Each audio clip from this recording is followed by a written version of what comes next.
ada ayat yang berikutnya. Demikian seterusnya sampai ayat yang ke-9, dan di dalam kita bersama-sama membacanya, saya undang saudara untuk berdiri.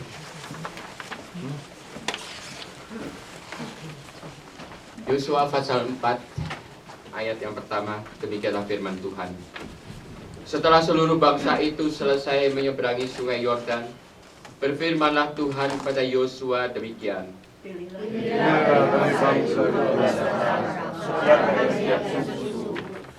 Dan perintahkanlah kepada mereka demikian. Angkatlah 12 batu dari sini, dari tengah-tengah sungai Yordan ini, dari tempat berjejak kaki para imam itu. Bawalah semuanya itu ke seberang, dan letakkanlah di tempat kamu akan bermalam nanti malam.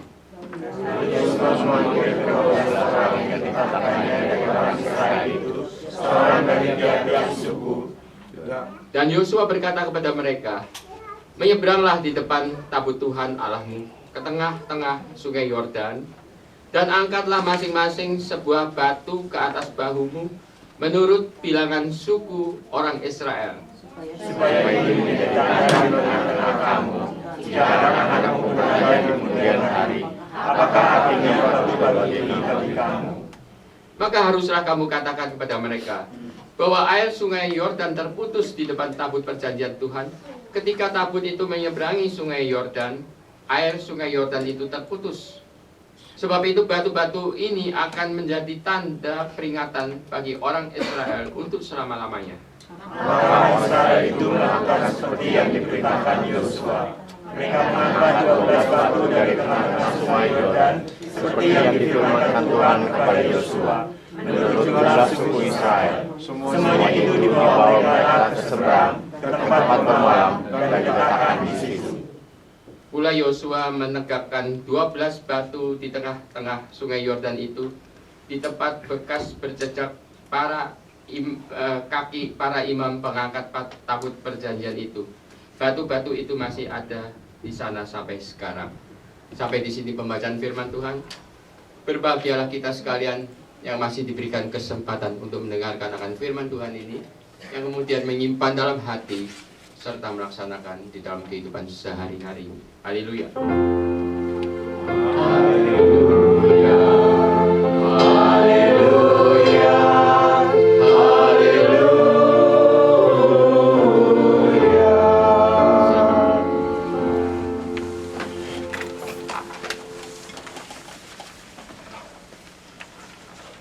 Adapun firman Tuhan yang menjadi fokus dari pemberitaan pada pagi hari ini, saya ambil dari ayat yang kedua, yang demikianlah firman Tuhan. Pilihlah dari bangsa itu 12 orang, seorang dari tiap-tiap suku, dan perintahkanlah kepada mereka demikian.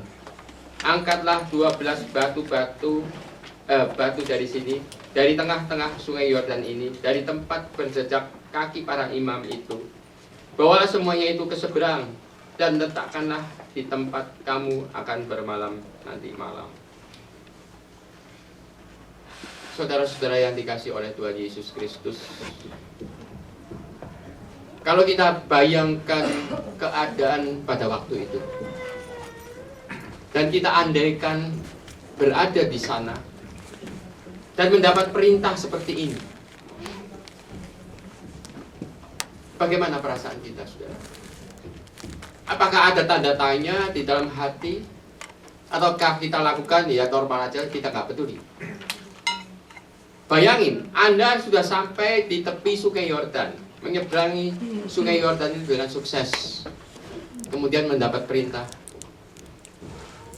pilih 12 orang, yaitu salah satu dari 12 orang itu adalah Anda, dan ambil 12 batu tempat bekas berjejak kaki para imam, lalu bawa ke seberang dan tempatkan itu di tempat Anda bermalam. Kalau Anda menjadi salah satu dari 12 orang ini, saudara, apakah di dalam hati Anda tidak muncul satu pertanyaan? Mengapa harus dilakukan ini? Benar nggak? Mungkin Anda bingung. Loh, ngapain ambil 12 batu ditaruh? Saya kira itu juga yang ada di dalam hati para utusan yang diutus oleh Yosua untuk mengambil batu-batu itu, dan juga termasuk orang-orang Israel yang lain. Mengapa hal itu harus dilakukan? Dan ternyata saudara, jawabannya ada di dalam ayat yang ayat yang ke-6, di mana dikatakan demikian. Supaya ini menjadi tanda di tengah-tengah kamu, jika anak-anakmu bertanya di kemudian hari, apakah artinya batu-batu ini bagi kamu?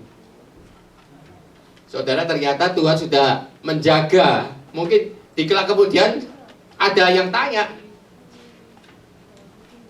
apa artinya batu-batu ini? Nah, jawabannya, maka haruslah kamu katakan kepada mereka bahwa air sungai Yordan terputus di depan tabut perjanjian Tuhan. Ketika tabut itu menyeberangi sungai Yordan, air sungai Yordan itu terputus. Sebab itu batu-batu ini akan menjadi tanda peringatan bagi orang Israel untuk selama-lamanya. Rupa-rupanya jawabannya ini, saudara. Yaitu kalau ada orang tanya di kemudian hari, apa artinya batu-batu ini? 12 batu ini. Maka jawabannya adalah, dulu air sungai Yordan itu terputus pada waktu tabut perjanjian dibawa menyeberangi, dan itu tepat berjejak kaki para imam. Dan itu akan menjadi tanda peringatan bagi Israel untuk selama-lamanya. Saudara, saya tertarik akan kata tanda peringatan bagi orang Israel untuk selama-lamanya. Kenapa Tuhan begitu care ya? Kenapa Tuhan begitu penting untuk memerintahkan hal ini pada mereka? Kenapa Tuhan itu begitu peduli, saudara? Sehingga untuk peristiwa yang sudah berlalu itu, Tuhan ingin diperingati di dalam melalui satu peringatan, yaitu 12 batu yang ditumpuk di tempat mereka bermalam. Mengapa kok Tuhan itu begitu peduli? Kenapa pusing-pusing amat sih kalau kita pikirin?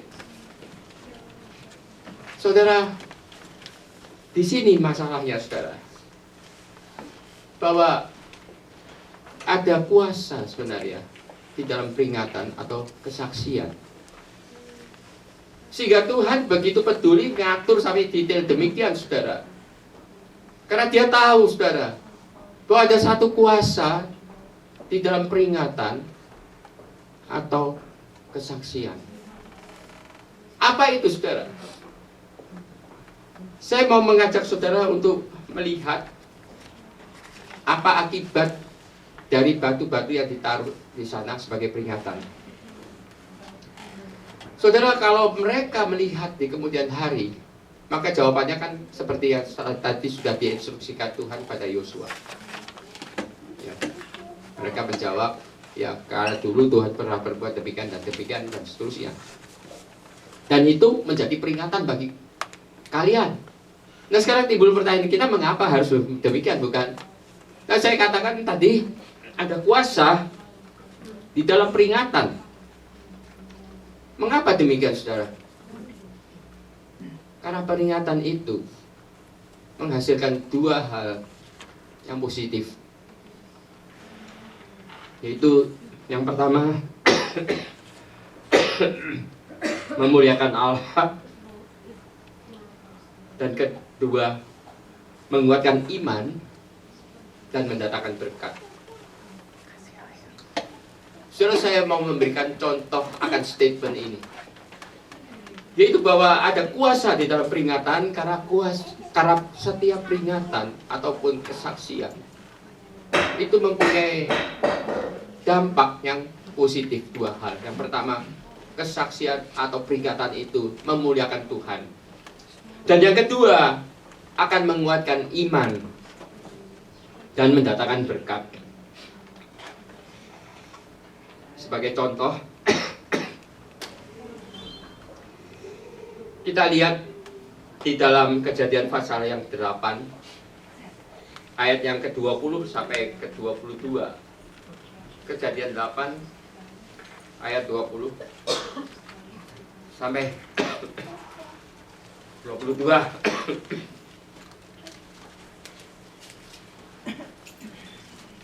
Demikianlah firman Tuhan. Berfirmanlah Allah kepada Nuh dan kepada anak-anaknya yang bersama-sama dengan dia.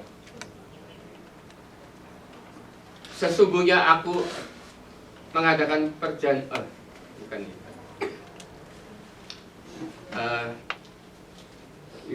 Yosua Kejadian pasal 8 ayat 20 sampai 22, demikian firman Tuhan.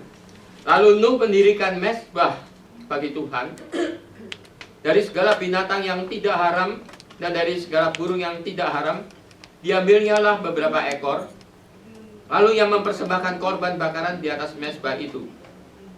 Ketika Tuhan mencium persembahan yang harum itu, berfirmanlah Tuhan dalam hatinya, aku takkan mengutuk bumi ini karena manusia, sekalipun yang ditimbulkan hatinya adalah jahat dari sejak kecilnya. Dan aku takkan membinasakan lagi segala yang hidup seperti yang telah kulakukan selama bumi ini masih ada. Takkan berhenti-henti musim menabur dan menuai, dingin dan panas, kemarau dan hujan, siang dan malam. Saudara, setelah air bah itu surut, maka Nuh kemudian mendirikan mezbah. Untuk apa, saudara? Untuk menyatakan rasa syukur kepada Tuhan bahwa Nuh sekeluarga beserta dengan binatang-binatang yang berada di dalam bahtera itu diselamatkan dari kematian. Dan mezbah ini, saudara, itu merupakan satu peringatan. Nah, akibat ada mezbah ini, saudara, ada satu peringatan yang diingat selalu oleh Nuh. Maka pada waktu itu Tuhan mempunyai respons yang tertulis di dalam ayat yang ke-21.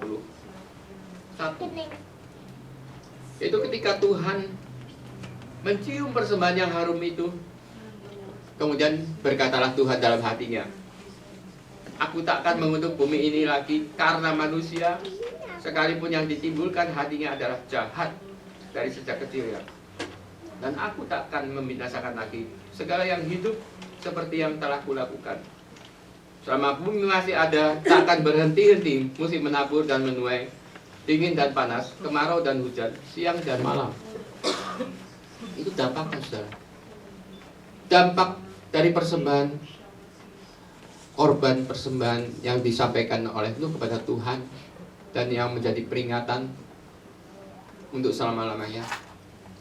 Maka Tuhan kemudian mengambil satu keputusan di dalam hatinya sendiri, bahwa dia tidak lagi akan menghukum manusia seperti yang telah dilakukan sebelumnya ini. Walaupun di sini katakan, walaupun mereka sejak dari lahirnya sudah jahat hatinya. Di sini kita lihat, saudara, kuasa yang pertama dari peringatan itu, mezbah sebagai peringatan. Dan yang kedua, saudara, hasilnya adalah yaitu memuliakan Allah dan kemudian menguatkan iman dan mendatangkan berkat. Saudara, janji yang Tuhan sampaikan ini, saudara, itu menguatkan iman dari Nuh yang kemudian menjadi berkat. Karena apa? Karena Tuhan memberikan satu janji yang kemudian disampaikan dalam bentuk pelangi, bahwa untuk selama-lamanya Tuhan tidak akan menghukum bumi ini dengan air bah seperti dahulu. Itu contoh yang pertama. Contoh yang kedua, saudara, saya ajak saudara untuk melihat Kejadian pasal 12 ayat yang ke-7 dan yang ke-8. Di situ dikatakan demikian. Ketika itu Tuhan menampakkan diri kepada Abram dan berfirman, "Aku akan memberikan negeri ini kepada keturunanmu." Maka didirikannya di situ mezbah bagi Tuhan yang telah menampakkan diri kepadanya. Kemudian ia pindah dari situ ke pegunungan di sebelah timur Betel. Ia memasang kemahnya dengan Betel di sebelah barat dan Ai di sebelah timur. Lalu mendirikan di situ mezbah bagi Tuhan dan memanggil nama Tuhan. Saudara, setelah Abram dipimpin oleh Tuhan dari Mesopotamia ke tanah perjanjian yang ia tidak ketahui dan berhasil sampai di sana, maka apa yang dilakukan oleh Abram? Pertama-tama dia lakukan adalah mendirikan mezbah bagi Tuhan sebagai peringatan bahwa Tuhan yang memanggil dia keluar dari Mesopotamia adalah Tuhan yang Maha Kuasa, Tuhan yang setia, Tuhan yang mampu memimpin dia sampai ke tanah perjanjian yang sebelumnya tidak pernah dibayangkan oleh dia. Nah, saudara, mezbah ini atau peringatan ini mempermuliakan Tuhan. Karena apa? Karena dari sini, kalau itu disaksikan, maka semua orang akan melihat, oh, dahulu memang Abram itu pernah dipimpin dari tempat yang jauh sekali, Mesopotamia, ke tempat yang ia tidak ketahui, dan berhasil sampai di situ dengan selamat. Karena pimpinan dan pemeliharaan Tuhan. Yang kedua adalah bahwa mezbah peringatan ini akan menguatkan iman orang yang mendengarnya atau mendengar akan kesaksian dari peringatan itu. Dalam hal apa, saudara?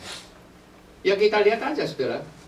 Karena ada mezbah peringatan itu, saudara, maka kita sampai sekarang masih ingat bahwa Allah Abraham itu adalah Allah yang powerful, Allah yang maha kuasa, Allah yang setia, yang menggenapi akan janji-janjinya, dan yang selalu memegang janji dan mampu melakukan hal-hal yang seperti itu. Karena pada waktu itu tidak gampang, saudara, untuk mengadakan perjalanan jauh dari Mesopotamia ke Kanaan di dalam kondisi saat itu yang begitu berbahaya dan seterusnya. Tetapi Allah ini memimpin Abraham dari tempat yang jauh itu tanpa tahu kemana dia harus pergi. Tidak ada peta perjalanan pada waktu itu. Tetapi Allah seperti ini, saudara, mampu memimpin dia ke sana. Nah, ini memberikan satu kekuatan iman bagi kita yang mempercayai akan Allah Abraham ini.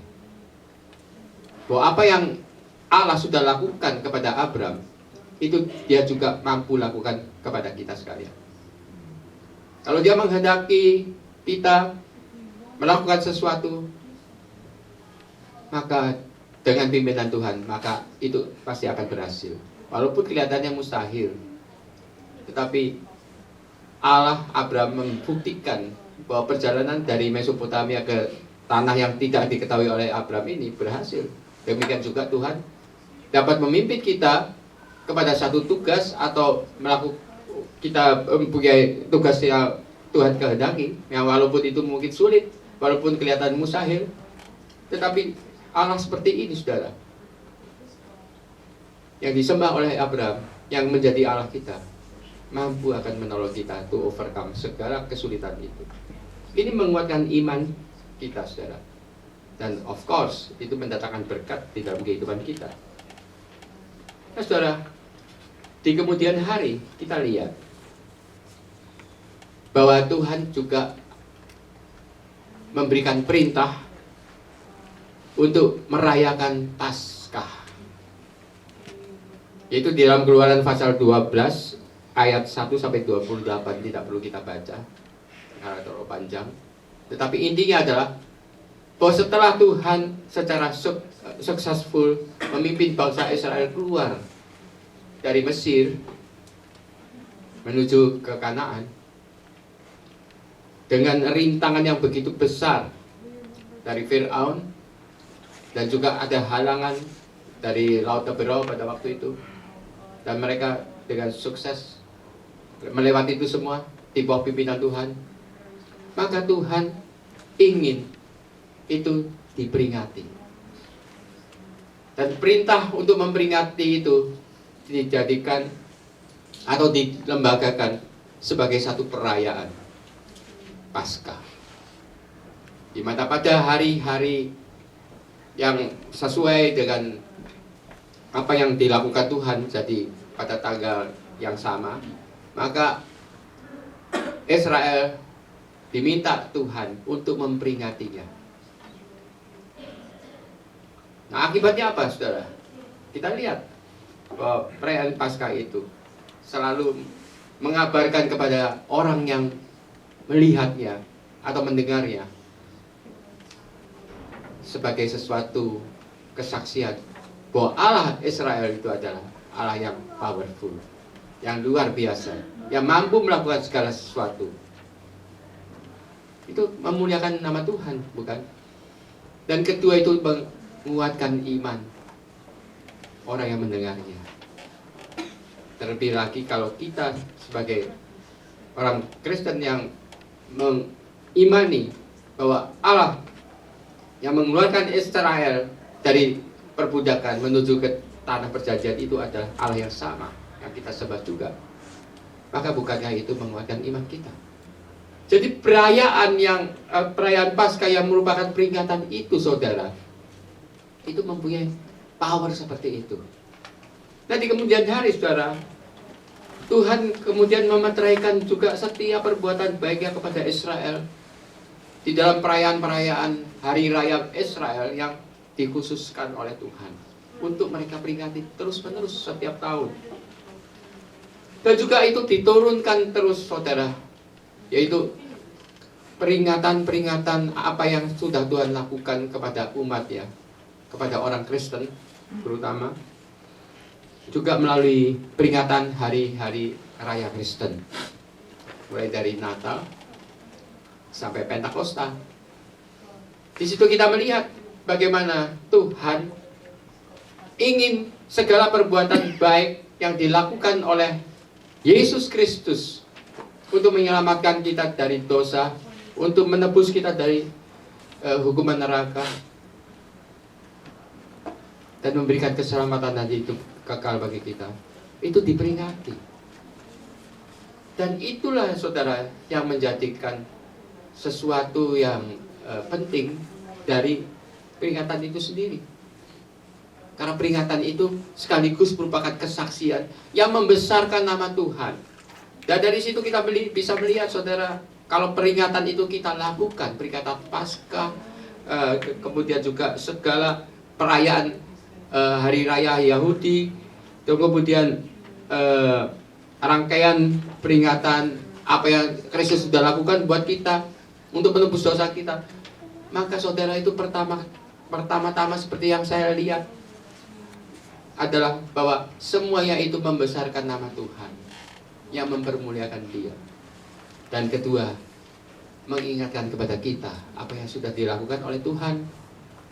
Dan itu bukankah menguatkan iman kita dan mendatangkan berkat? Saudara, dari semua contoh ini dapat kita simpulkan sebenarnya bahwa kalau demikian, jika Anda memperoleh berkat atau mendapatkan sesuatu yang baik dari Tuhan, maka janganlah berkat itu kemudian disimpan dan dilupakan. Sebab kalau itu terjadi, Tuhan memberikan berkat pada Anda dan kemudian Anda simpan, dan itu lama-lama akan dilupakan, maka kegunaannya cuma satu kali itu saja, saudara. Berkat itu cuma terjadi satu kali itu saja, berguna bagi Anda, dan tidak ada gunanya buat orang lain, karena tidak pernah Anda saksikan pada mereka. Tetapi kalau berkat itu kemudian Anda ingat-ingat terus, apalagi Anda membuat satu catatan sebagai peringatan, sehingga Anda tahu pada tanggal sekian dan sekian Tuhan menolong saya dari kesulitan ini dan itu. Tuhan memberikan saya berkat tertentu. Maka saudara, setiap saat Anda membaca peringatan yang mungkin Anda tulis di dalam buku harian Anda, maka bukankah iman Anda dikuatkan? Dan Anda ingat, oh iya, ini Tuhan pernah berbuat seperti ini terhadap saya. Dan saat ini kalau saya menghadapi masalah yang sama, Tuhan yang sama itu, yang sudah menolong saya pada waktu itu, akan menolong saya juga saat ini. Itu efek positif peringatan itu, saudara. Dan kalau itu Anda share pada orang lain, itu mendatangkan berkat, of course, benar nggak?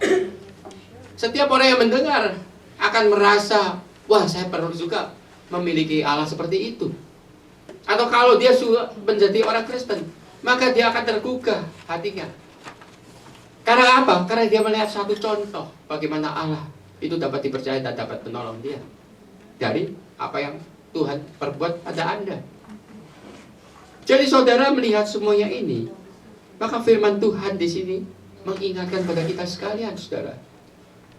Sekali lagi mengingatkan kepada kita sekalian, supaya kalau kita mendapatkan berkat atau perbuatan baik Allah kepada kita, jangan itu disimpan dan dilupakan, tetapi masukkan mungkin di dalam satu peringatan, entah di dalam buku harian Anda, atau Anda buat sesuatu yang menjadi piagam atau apa itu. Kalau Anda merasa itu luar biasa, mungkin Anda tulis dan seterusnya, dan Anda pasang di dinding untuk mengingatkan Anda, supaya berkat itu tidak hanya berlaku satu kali itu saja pada Anda, tetapi dapat berulang kali terjadi melalui peringatan itu. Dan itu menguatkan iman Anda, sehingga pada waktu Anda menghadapi masalah yang sama, mungkin Anda ingat, oh dahulu Tuhan sudah berbuat seperti ini terhadap saya, Dia akan juga mampu menolong saya saat ini. Dan seperti yang tadi saya katakan, kalau itu Anda bagikan pada orang-orang lain, maka mereka akan mendapatkan berkat yang sama seperti Anda mendapatkan berkat dari Tuhan. Hari ini saudara, kita bersama-sama dengan saudara-saudara seiman kita di segala tempat di dunia ini diundang untuk memperingati pengorbanan Kristus di kayu salib bagi kita. Satu peringatan, yaitu melalui perjamuan kudus sedunia yang diadakan pada hari ini. Maka biarlah melalui perjamuan kudus ini, saudara, nama Yesus dipermuliakan dan iman kita diperkuat, karena selalu diingatkan bahwa Yesus yang mengasihi kita, rela mengorbankan dirinya, nyawanya, segala sesuatu yang Ia miliki untuk menebus dosa kita, adalah Allah yang sama yang menyertai kita sekalian. Dan biarlah ini menjadi satu kesaksian juga bagi orang-orang di sekitar kita, supaya mereka juga memperoleh berkat dari kematian Yesus di kayu salib 2000 tahun yang lalu. Mari kita berdoa. Terima kasih ya Tuhan untuk firman-Mu yang mengingatkan pada kami sekalian pentingnya peringatan akan perbuatan baik Tuhan atas anak-anak-Mu. Biarlah ini Tuhan selalu kami ingat, sehingga kami dengan setia memberitakan segala perbuatan baik-Mu kepada kami, kepada orang banyak, sehingga mereka pun juga dapat memperoleh berkat yang sama. Di dalam nama Tuhan kami Yesus kami persembahkan doa kami. Amin. Amin.